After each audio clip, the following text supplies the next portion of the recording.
Soos wat ons hierdie stilte tyd saam begin vandag, gun jouself 'n paar minute om te stop en om stil te word. Hierdie oomblikke kan die belangrikste oomblikke van jou dag wees. Jesus beloof vir sy disippels dat hy vir hulle rus sal gee vir hulle siel. Lees saam met my Matteus 11 vers 28.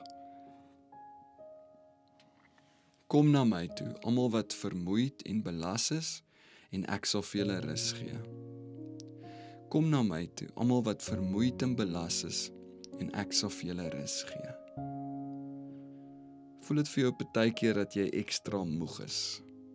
Het jy al ooit in die oggend wakker geword en dan is jy nog steeds moeg, jy's nie uitgerus nie. Nou miskien het jy rus nodig vir jou siel. Jy het nie net rus nodig vir jou fisiese liggaam nie, maar ook vir jou siel. Jesus wil vir ons rus gee vir ons siel. Wat beteken jou siel? Dis jou denke, jou emosies en jou wil. Nou ek het vandag die verwagting dat jy die Here se rus en sy herstel kan vind in hierdie oomblik. Here, ons kom en ons gee hierdie oomblik oor.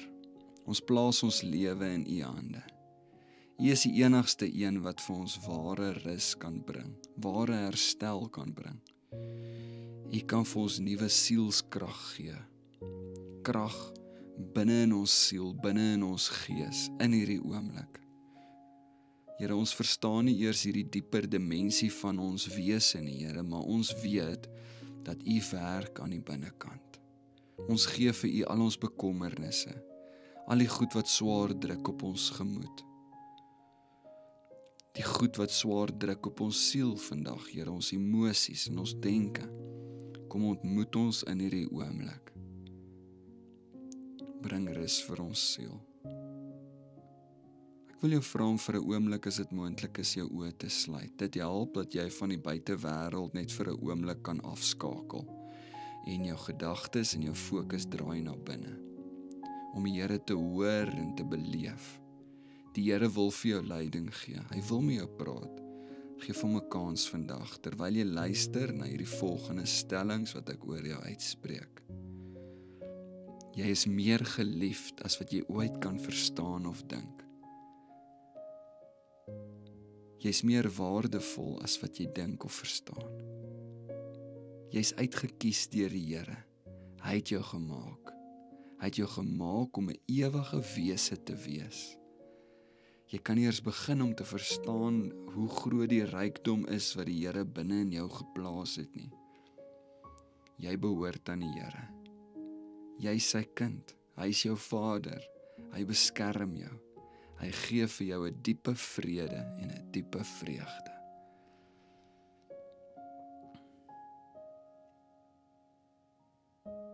Dankie Here dat ons kan weet en bely dat hierdie die waarheid is. Dankie dat ons vandag kan luister na U stem en kan oorgee. U is ons rus en ons vrede.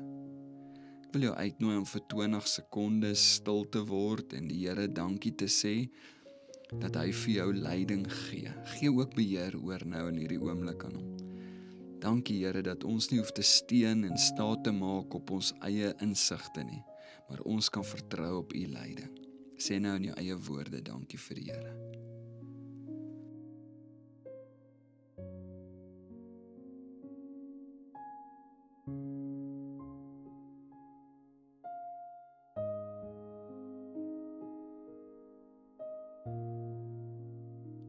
Laastens, kom ons dink bietjie aan iemand wat die Here se leiding nodig het in hulle lewe. Iemand wat se lewe onderliggend onrustigheid en onsekerheid het.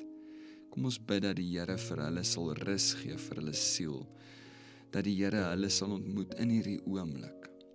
Sien die persoon se gesig voor jou, sy naam voor jou en kom ons dra hulle op nou voor die Here. Noem hulle op die naam.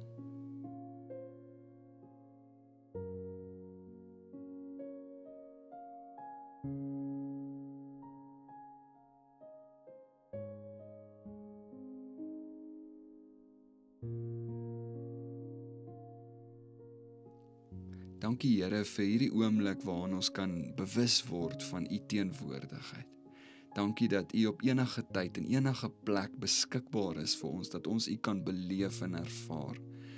Dankie vir U rus, dankie vir U vrede, wat U bring in ons siel, in Jesus naam. Amen.